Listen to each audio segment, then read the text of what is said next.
Сәлем достар, күн жанып тұр. 36-35 градус.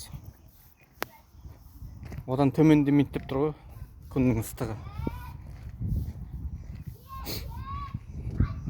Соға көлеңке, одан бассейн суын іздейсің ғой. Еске бассейн көріп қойған, балалар су. Душтың суына не бөшке қойып қойған ғой. Кішкентай төбі моншаның төбесіне түсейін деп неткен ғой. Су деген қайнап тұр ғой.